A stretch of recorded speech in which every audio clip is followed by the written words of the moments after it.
Hello, everyone. Welcome to this Radcast of the Social Club at the End of the World, focusing on radical collective intelligence.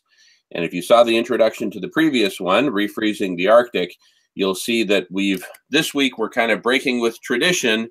And instead of doing one general social club at the end of the world, we're doing three focused ones where we're focusing on specific topics. And this will be the beginning of a weekly trend as we zero in on those topics that are most critical to saving life on Earth. I'm happy to be joined by my buddy Adam, and here in the state of Washington, which is where I'm broadcasting from, and Dan, who's in Chicago. How you doing there, Dan? And Michael, who's in the south of France. Great to see you all. Good morning. How you gentlemen doing? Going on mute. Doing well, and really welcome the opportunity to be part of and this kind of conversation. I'm doing well, and hello to Dan and Michael and you too, Jamin. One of my favorite topics, Jamin. Looking forward to it. Awesome. Welcome, gentlemen, and welcome to our viewers. And I just wanted to comment, anyone who wants to join any of these conversations and be right here in this virtual room with us where we can see you and hear you, and so can the rest of the world, please just click on the link, which I posted on my Facebook page, Google Plus account. Soon we'll get those links up on radish.org as well, but we're not quite there yet. So to kick off this conversation on radical collective intelligence, I'm going to give a really brief sort of high-level introduction for starters to kick it off. Then we'll open it up for just general discussion and comments, starting with Dan, who needs to take off in a few minutes.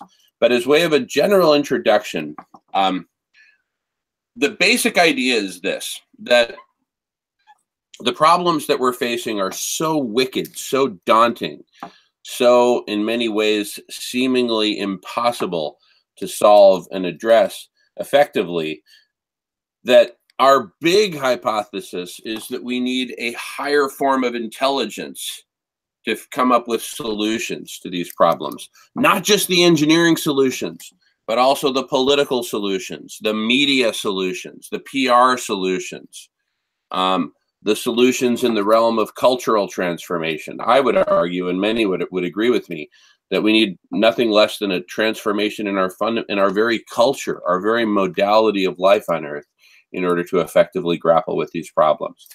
And so in order to create a vastly higher form of intelligence than anything terrestrial that's been seen on Earth to date, we have come up with this concept of radical collective intelligence, which we'll delve into in this program. And I wanted to start off with a little bit of introduction of one of the kind of the core pieces of radical collective intelligence, which really captures much of the essence of it. Not all of the essence, but much of it. So I'm going to do a quick screen share and share about 1.5 minutes of video on the methodology of brain swarming, which is one of the components that we integrate into radical collective intelligence. So let me show. When you're mountain biking, it's not so much what's right in front of you. Let me just skip this ad, and we'll get to the... Oh my goodness, how many ads do we have to see? Oh, this is some... What is this? Regardless of whether you technically are an entrepreneur. No, that's not what we want to see. We want to see the brain swarming one. Are working. Ta-da. People think that operations is a bunch of boring tasks that happen in the back room. To me, okay, here we go. I'm Dr. Tony McCaffrey. All right. Brainstorming colleagues directly challenges the found probably best explain signals and when searching for food successfully. If we make up their signals, that is, their ideas for others to build upon. In a brainstorming graph, the goal grows downward into refined sub-goals. Resources are interacted together and grow upward. When the two directions connect, solutions start to emerge. Let's see how brainstorming would handle a classic management problem, like this real-life conundrum at the company Pacific Power and Light. Winter storms in the Cascade Mountains leave power lines loaded with ice. which if left unattended will break the lines. Having workers climb the poles to shake the lines is both dangerous and time-consuming. Management searched for a better method for years. What if they had used brainstorming? To start, they would simply place the goal at the top of the brainstorming graph and a few known resources at the bottom. Then the group would be instructed not to talk, but to simply add post-it notes and drawn lines to the graph. People who are naturally top-down thinkers would start refining the goal. Other naturally bottom-up thinkers would analyze how the resources could be used, or they would add new resources. Pretty soon, the two directions would connect, an indication that the group is finding ways to use the resources to solve the problem. This figure shows a careful refinement of the goal, as well as Pacific Power and Light's actual solution of using the helicopter's downdraft to shake the lines enough to remove the ice. Other solutions are also shown, including using a helicopter to drop a de-icing agent onto the lines, and using the conducted electricity to generate enough heat to melt the ice on the outside of the lines. All right. So with that minute and a half, I just wanted to give you a broad an introduction to the kind of one of the core parts of it, which is this brainstorming methodology. And the essence of that is really simple. You've got the goal, whatever the goal is. Some people, the top-down thinkers, break it down into what he calls sub-goals and sub-sub-goals. I call them ways and sub-sub-ways, but it's the same thing. What are ways to achieve that goal? Refining that. And then the bottom-up thinkers think of all the resources that could be applied. And then in the middle, solutions start to emerge. The key point that I want to make about that methodology is the word micro-contribution. Each person in posting a post-it note to say, hey, we could refine the goal this way. Hey, we could use this resource. These are micro-contributions. None of those people are creating the whole solution, but they're each contributing parts of the solution. And so Radical Collective Intelligence, in a nutshell, is a platform to enable a community to come together to make all the micro-contributions that are needed in developing myriad solutions to the world's problems, and also bringing in the relevant information so that people can have information at their fingertips right in front of them to be able to make these micro-contributions, and also bringing the appropriate people to the appropriate conversations so the appropriate experts can make the appropriate micro-contributions. That's the essence of Radical Collective Intelligence in a nutshell, and we'll get into more details. But first, I wanted to give Dan an opportunity to make some comments or questions since he needs to take off in a few minutes here. On to you, Dan. Yeah, thanks, Jamin. So just, I only have time for a couple of comments. And so in terms of the resources necessary, if we're talking about a problem such as refreezing the Arctic, and the basic resources of, one is just simply money, the financial means to, get things constructed, discussed, etc. That seems to be there. I don't think that is a problem. There may be many problems getting that money to be used for the purposes that are necessary. I think the talent is there. There's plenty of extremely talented, broadly educated individuals out there who can, really give some valuable inputs. However, I do think that you come up against a whole set of constraints which do need to be identified. Because on a certain level, if people understood the dangers that we're facing in terms of exponential climate change, I don't think there would be any problem in terms of having socio-political pressure generated to get things done. But if people do not know what the danger is, And again, I don't think on a certain level, this is really that hard to understand. You don't have to have a degree in physics to just sort of understand how these things kind of fit together. But it has to be explained to people. And if people don't understand that it's a problem, that's a serious constraint. And the other thing is, we also have the problem that not only do the general population not understand what the actual danger is, we have people who have a lot of power and a lot of control of what goes on in this world, who may either believe that this is not a problem, and therefore the very idea of taking material resources which are necessary for the ever-expanding, growth economy to be put into, Don Quixote tilting at the windmill kind of thing. This is a serious constraint, and at some level, it has to be, I think, addressed as part of radical collective intelligence. Serious constraint there, and the other, kind of constraint is to be able to free people up in a certain way to speak out. So we have a number of climatologists, scientists who understand what's going on. And maybe some of them are just, they have the blinders on, and we have to wait until we have many, many more years of evidence that actually the climate has changed. It's not just a series of anomalous, random, kind of weather events that are going on.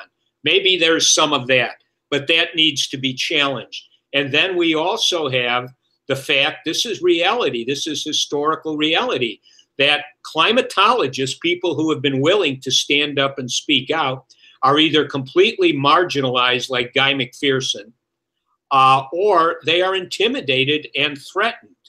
And once they get intimidated and threatened, they're likely to go over to kind of the null hypothesis still is operative. And we need to protect those people. That's another constraint. They need to be able to feel that they can say what they know is true without having to fear all sorts of retaliation. Those are my comments. I got to go, guys, and I'll look forward tonight after this gets posted to look at what you guys are going to be saying and what goes on in the next hour. I'll see you all next week. Take care, everybody. Thanks again, Dan. Okay. Great. Thank you, Dan.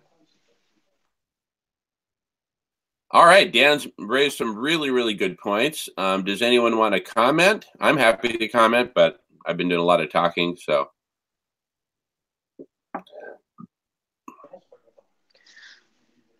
No, go ahead, Jamin, unless Adam has something to say. As usual, Dan opens up a lot of possibilities. So there's lots of different directions, one could go in there. Yeah, happy to. I think kind of one of the essences of Dan's points is that the problem is really multidimensional. It's not just an engineering problem that we need to figure out. If we can only figure out the engineering, then we're home free. No, who's going to pay for it, right? So how do we get the governments of the world to pay for it? How do we get the engineering companies of the world to participate in it and take it seriously? When we're essentially living under a form of mass delusion, and I have my own thoughts about the mass delusion and why people aren't taking this extremely seriously, people at all levels.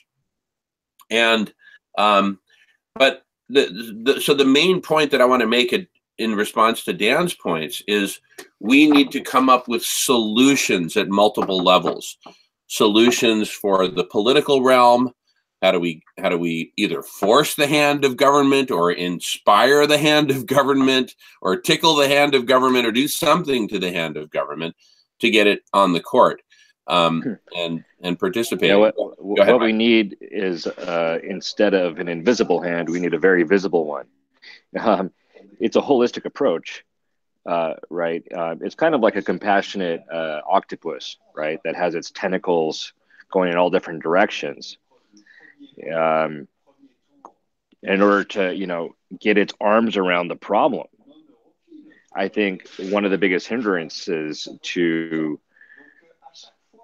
solving problems has been precisely the piecemeal approach, wherein each problem is sort of taken on in isolation, or perhaps just in connection with a couple few, whereas what we're dealing with here is an interrelated whole regarding a holistic approach, which is another name for radical collective intelligence, as I understand it. Exactly. Go ahead, Jamin. Adam. I wanted to ask a question, Jamin and Michael. Do you have a like a one-word or one-sentence description, either published or non-published, that describes radical and collective intelligence succinctly? Yeah, we have a few such phrases and sentences that we've kicked around over time, all the way from the very practical, like we can describe it as a GitHub for solutionaries.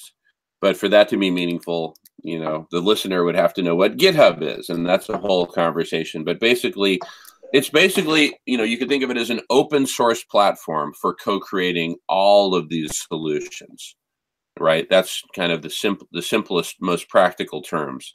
It's a platform, it's open source, anyone can come and participate. And it's fundamentally about co-creating solutions, engineering solutions, financial solutions, political solutions, cultural solutions, memes, et cetera, et cetera. Michael, feel free to go ahead. Mm-hmm. Yeah, I'll offer one succinct way of saying it. Just looking at the words, radical collective intelligence, right? We have two modifiers and a substantive, right? The substantive is intelligence. Intelligence defined as the cognitive ability to solve problems, right? But in this case, it's been modified to say that, well, it's a collective form, right? It's not something that exists, you know, within anyone's cranium. And to add to the collective is the radical modifier, which we mean in the etymological sense of getting to the root of what? The root of the problem. So it's sort of circular in a way, but not in a bad way. In other words, what we're saying is that in order to get to the very root of the problem, right, which is to be solved collectively, we need to have a platform, and that's essentially what Radish is. Right, and I would add to that the collective is a collective of humans and artificial intelligence and the platform. Very good point. Yeah. And all the structures that the platform brings and creates and facilitates. So it's this ongoing dialogue or dialectic amongst all these different constituencies: humans, AI, layers of AI, models, etc., and the rest of the platform. Back to you, Adam. Well, I just joined you on these Hangouts a few weeks ago, and I'm still trying to get my brain around your description. And so, I mean, you bring together this website called radish.org, and you use brainstorming and radical collective intelligence and AI, artificial intelligence. And I'm trying to assimilate how all this fits together. And just from my perspective, I can tell you that if you had a short one-paragraph description, that would help a lot. Yeah, we've got some short paragraphs on radish.org itself that are pretty descriptive of what it's all about. So I would point people to radish.org for that. And then part of the reason we're doing this series right here on radical collective intelligence is to give people an introduction to it as well as an ongoing forum to discuss it and different aspects of it. So I'm actually going to go through some slides in a moment here to go over much of the essence of it in a moment here. Let me just get a little organized. Okay. Okay, very good. So you gentlemen, please keep jumping in. Let's just keep this flowing as a conversation. In the meantime, I'll just put some visuals up on the screen to complement the conversation. So what is radical collective intelligence? Fundamentally, it is a new level of thinking. Look at Einstein's quote: "We cannot solve our problems with the same level of thinking that created them." And I want to acknowledge a lot of people write "cannot" as one word. I was taught to write it as two. Anyway, just want to point that out. So a new level of thinking. And we talked about brain swarming that we saw the example of earlier as kind of one of the cores of it. So let me expand on that. So here the goal in the example we showed is to remove ice from power lines. Our broader goal is a whole world, a world that is whole, a world that's healthy, that's complete, that's functional. So what does our world need to be whole? Well, we need wholeness for people and wholeness for the planet. And there's a lot of ways to break this down. So this, what I'm about to show it's just really just examples of how we could begin to break it down. Break down wholeness for people into the needs of people, physical needs, higher needs. What are the needs of the planet to be whole? And how do we break those down? So in the end, by breaking down, or rooting down, if you prefer, as in the radical, we ultimately get to a very large number of what I'll call leaf nodes. See these leaves at the end of the inverted tree. These leaf nodes are specific needs that need to be met. And so we can represent this, conceptually like this whole kind of inverted tree taxonomy leading to the leaf nodes of all the specific needs of a whole world, one of which is removing ice from power lines. So imagine that one whole example emanating from one single leaf node, and then likewise other leaf nodes will emanate other. So think of this black box here as, the taxonomy of the ways and the resources and ultimately the solutions for removing ice from power lines. Okay, so the big picture is for each of these leaf nodes there will be a similar black box of sorts. And to look at the kind of the anatomy of it all, you got whole world at the top, this inverted tree taxonomy of all the world's needs. For each of those specific needs, it breaks into ways and subways and sub-subways. And then from below, we figure out what resources can be combined together so that those resources can be applied in specific ways in order to meet the goal. That is the definition of a solution. Taking resources, applying them in very specific ways, which could be very intricate ways. They could be very sophisticated. There's a lot of design here in designing a solution. But this is the big picture. So then imagine this basic structure being applied now to multiple needs, this need and that need over here and this other need over here, all in parallel. And ultimately for across all the different needs. So what's forming here is a vast network of taxonomies of all these specific topics, all of which need to be fleshed out if we're going to discover all the possible solutions. So this is something for a whole community to take on. And so what we're envisioning is an interface on radish.org that allows people to zoom in to specific taxonomies and make specific micro contributions like I talked about earlier. Now, for each of these solutions represented here by this blue oval, I'm showing these lines emanating from the bottom of the solution up to the need. So you have the intended consequence, which is fulfilling this need in this way, this very specific way. But in addition, there will be often unintended consequences represented by these red lines. These red lines actually represent unintended negative consequences. There may also be unintended positive consequences represented by the blue lines. But in the end, for any solution that we're going to consider, we need to look at what I call the entire spaghetti factory of all the connections, the positive and negative consequences, both intended and unintended. And so that's really, this is one sort of intermediate outcome is this that we seek is a bunch of different solutions. And in fact, the solutions, it'll be an ever-growing number of solutions, of possible solutions, with all of their impacts mapped. So I'm going to compress that down to just a third of the screen in the middle because there's stuff I want to put on the left and on the right. So to build out this whole map of solutions and the spaghetti factory of impacts, we bring in people.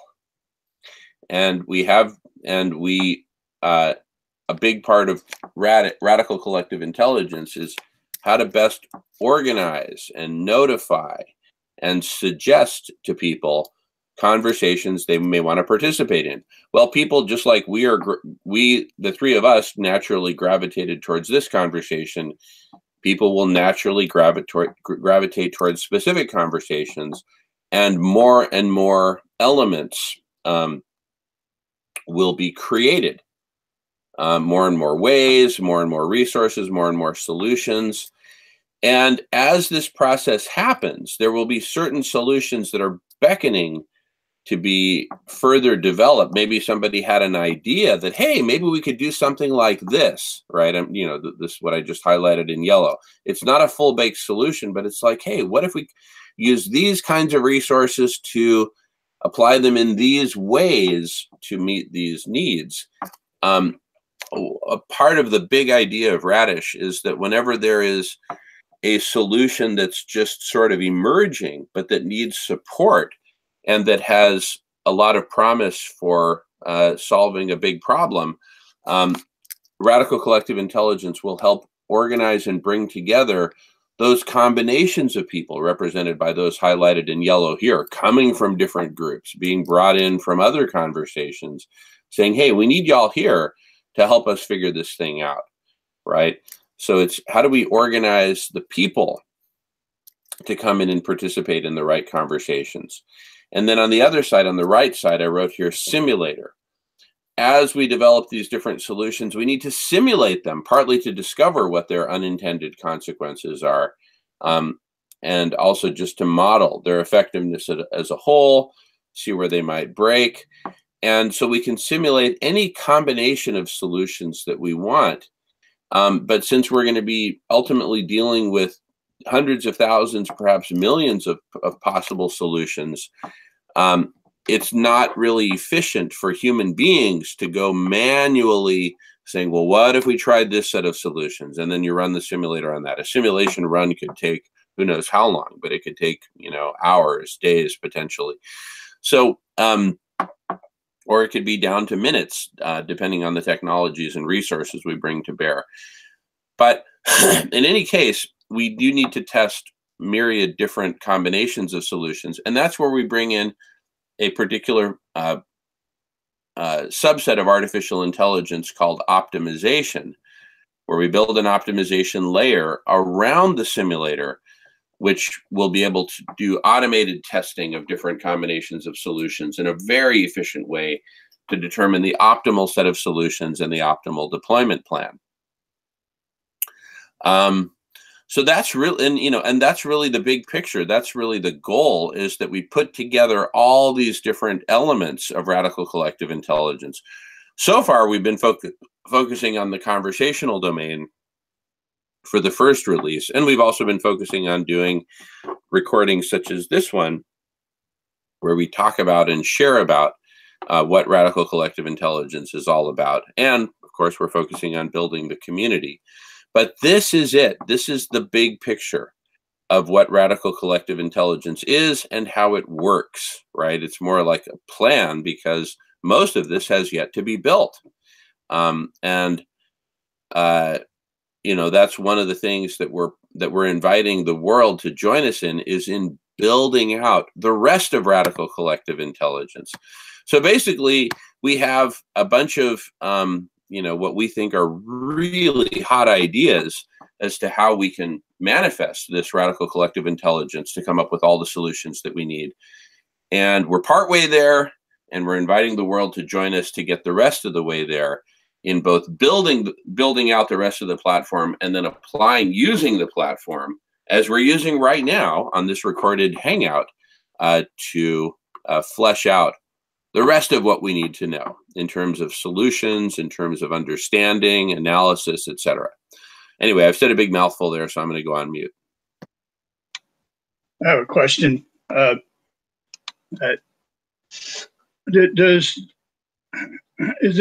These solutions, is this website, it's all going to be in radish.org, right? And I think I've asked you this question before, and you indicated that it's not just one set of solutions. Like one area might be the solutions to saving the planet. Another area might be solutions for getting your teeth fixed. I don't know, something else, you know. So if that's the case, which you're indicating it is, then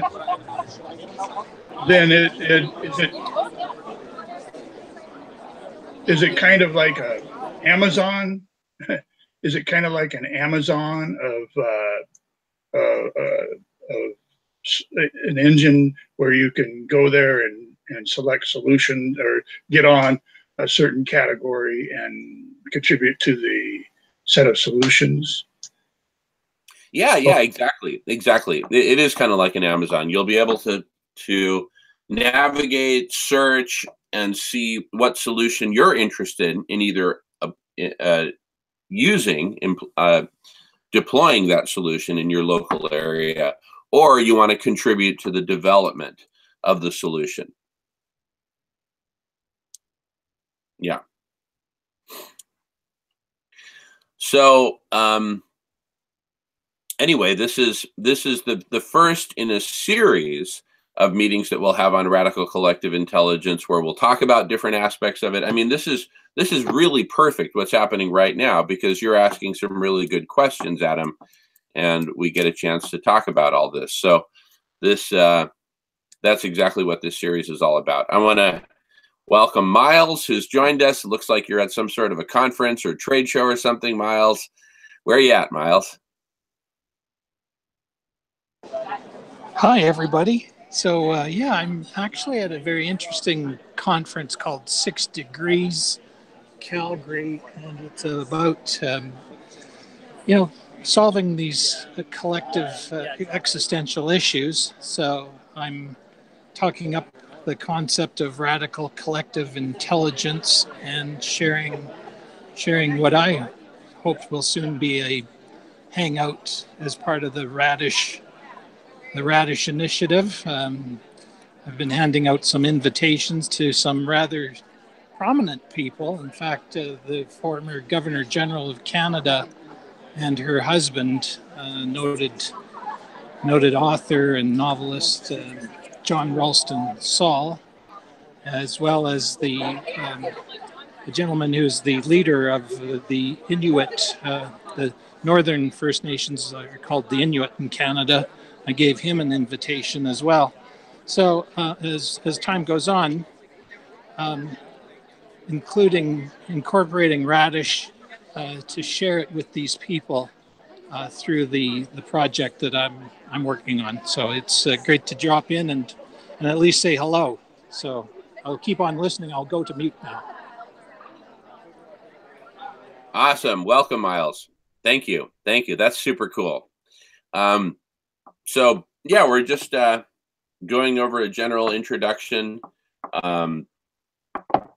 to radical collective intelligence, and talking about just how urgent it is that we develop this. See, on the last hour, we were talking about rephrasing the Arctic and what a daunting challenge that is, and all the different solutions that we need to create in a very short time: political solutions, engineering solutions, cultural solutions. And so we believe that we truly need a platform that will help us co-create all these solutions, help us come together, help us organize ourselves and our information so that we can co-create all these solutions that we need. So that's the essence of radical collective intelligence. And, you know, what's interesting is we look at these images that you're showing us, Miles, on your camera of this conference, 6 Degrees Calgary. You know, this conference is an example of collective intelligence. You're having a bunch of people coming together in an organized way and having conversations, making presentations, doing networking.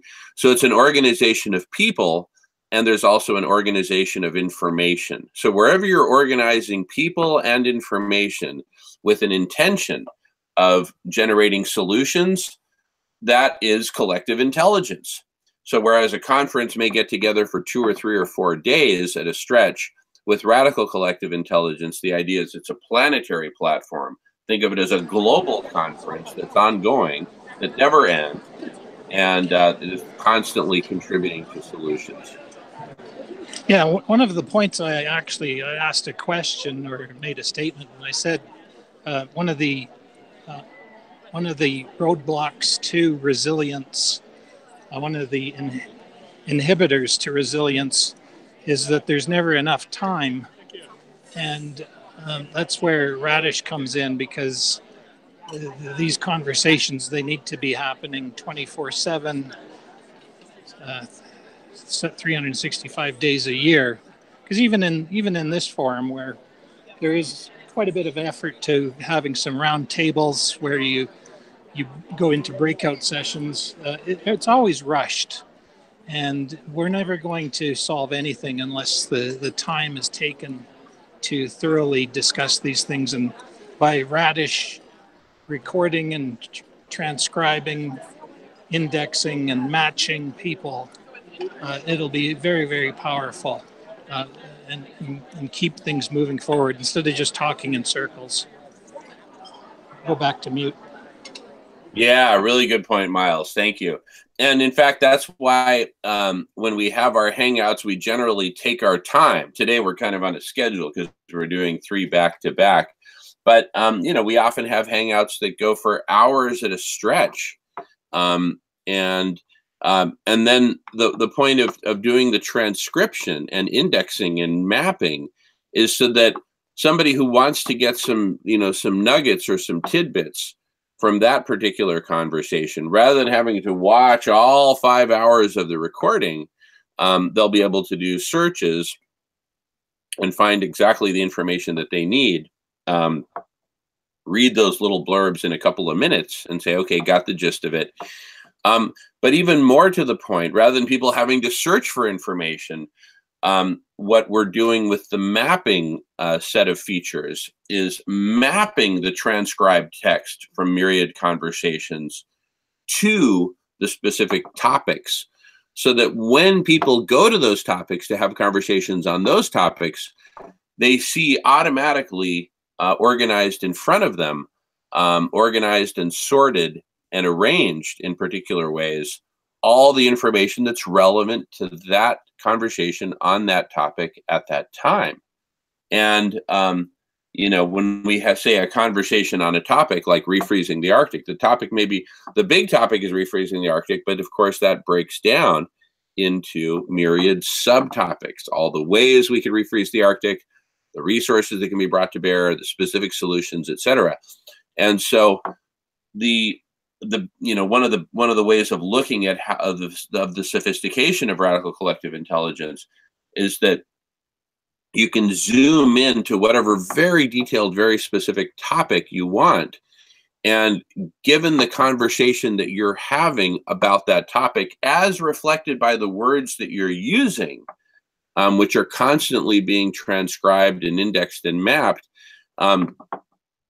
the artificial intelligence can continuously monitor what you're talking about, and then in real time bring in the relevant information, the relevant pieces of information to what you're talking about right now, and the relevant people who need to be in this conversation.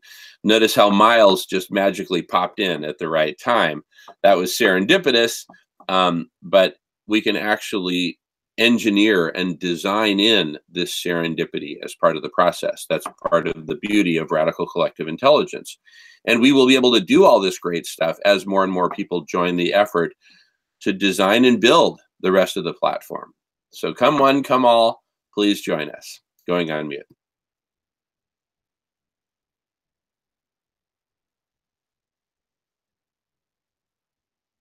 And just jump in, guys, even if I'm in mid-sentence. But you know, just like we talked about on the last hour, refreezing the Arctic, we talked about engineering solutions. We also talked about the need for political solutions, PR, marketing, memes, etc. And in the next hour, from noon to 1 p.m. Pacific time, we're going to be talking about a new story for humanity, which is sort of like the ultimate meme that we need to come up with to get the vast majority of humanity awake and engaged in working with us to come up with all the solutions we need. Going on mute. When do you think this radical collective intelligence platform will come out? That's a really good question. It has different answers. One is it's already come up because we're in private beta right now. And if anyone wants to join private beta, please let me know. Send me an email, send me a note, say, hey, I want in. Let me join the private beta. So remember I showed there's like 3 panes, you know, the conversational domain, the whole toposphere, all the taxonomies of topics and solutions and everything in the middle, and then global holistic modeling and optimization on the right-hand side of the screen. For starters, the first thing that we're launching is the conversational domain. And in fact, these conversations that we're having right now will be uploaded to Radish to be part of the collective intelligence. So we're kind of doing it in phases. But now that we've got the conversational domain essentially launched, we've got a few refinements to make, and then we're going to make it more of a public launch, go from private to public. We're also in parallel getting set up on GitHub, which is the world's biggest platform for open source software development, so that people from around the world can join us in co-building, co-designing, and co-building the rest of Radical Collective Intelligence platform. So we're starting with kind of a beachhead and then expanding from there. Going on mute. It sounds like it just may take a long time to get this platform going, and I'm not sure we have that much time. I mean, we need to get some action going now to rephrase the Arctic. Well, I have one. Oh, sorry. Go ahead. No, go ahead. I just asked the question.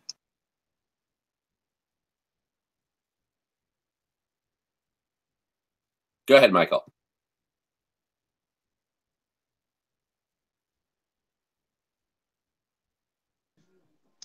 Oh, there we go. I couldn't unmute my mic for a minute. Okay. I think that's a very, I think you're right, Adam. And it has taken a long time, relatively speaking, just to get to this point. That said, what we're banking on basically is that it'll grow exponentially, so that at first, maybe we haven't even rounded the knee of the curve yet. But most platforms that have taken off, as far as I know, all of them, Facebook being the most obvious example, they've all grown exponentially because of word of mouth, because of all sorts of, sociological reasons. And so, yes, at this point, it's painfully slow, but it's a lot faster now than it's been in the past. And there's no empirical reason to think that it won't grow exponentially if it grows at all. Yeah, in fact, let me show some images of kind of the vision of the exponential growth of the platform itself of Radical Collective Intelligence. So the evolution of Radical Collective Intelligence. Imagine that the platform itself is represented by this blue box, okay? That's the platform for Radical Collective Intelligence. And upon that platform, an actual intelligence, an actual collective intelligence will grow. That's all the people who are participating, all the information that's been brought in and organized, all the conversations that are ongoing. And as those conversations progress and more people join, the actual collective intelligence grows and grows and grows. But you see how, just like a potted plant, its growth is constrained by the size of the pot and the water and the soil and the nutrients and the sunlight. Think of those as characteristics of the platform. Similarly, the actual collective intelligence will be constrained by the quality and expanse of the platform. But here comes the twist, is that this actual collective intelligence that forms on top of the platform, of course, it will be used to build and build and build solutions, myriad solutions, to refreezing the Arctic, to controlling human population, to all kinds of stuff. And among other solutions, it will work on the solution of the next generation of the platform for Radical Collective Intelligence, which will, of course, be able to support a much greater intelligence than the first version. And that greater intelligence will set to work building the next generation of the platform, and so on. Now, you might think that this will all take a lot of time. This might take years or decades or something like that. Well, it can actually happen in a matter of weeks if we put our minds to it and really spread the message, the story of Radical Collective Intelligence and of the urgency for Radical Collective Intelligence to manifest, for people to come together and technology to come together,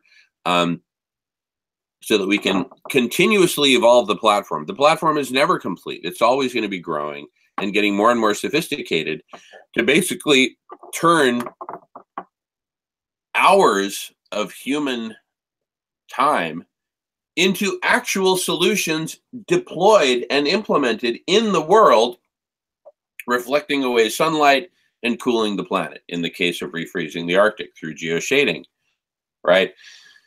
So think of Radical Collective Intelligence as basically this engine for turning person hours into solutions in the world, actual practical solutions.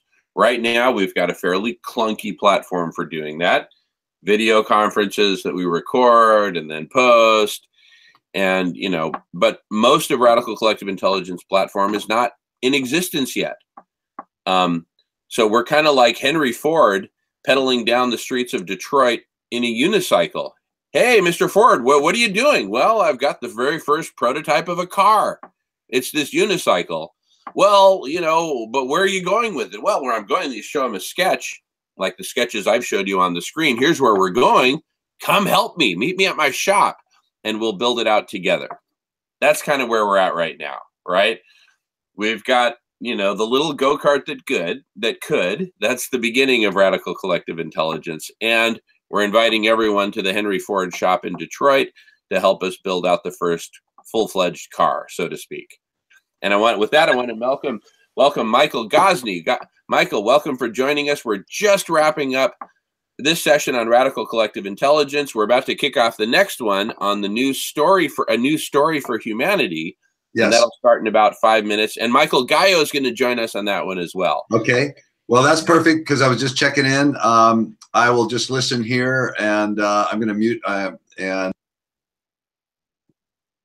Okay, looks like you muted prematurely, Michael, but we got the gist of what you were saying.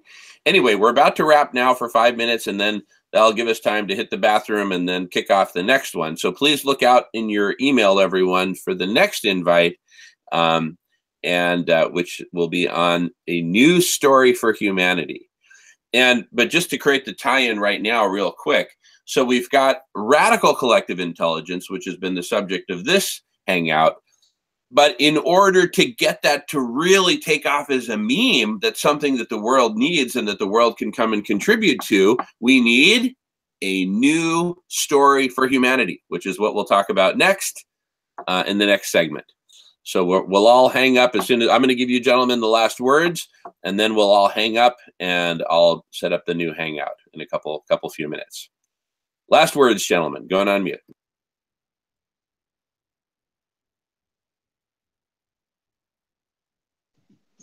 Well, I'll just say primarily to those who are listening either now or in the future, the very fact that you're aware of it means that other people are, likely to be aware of it too.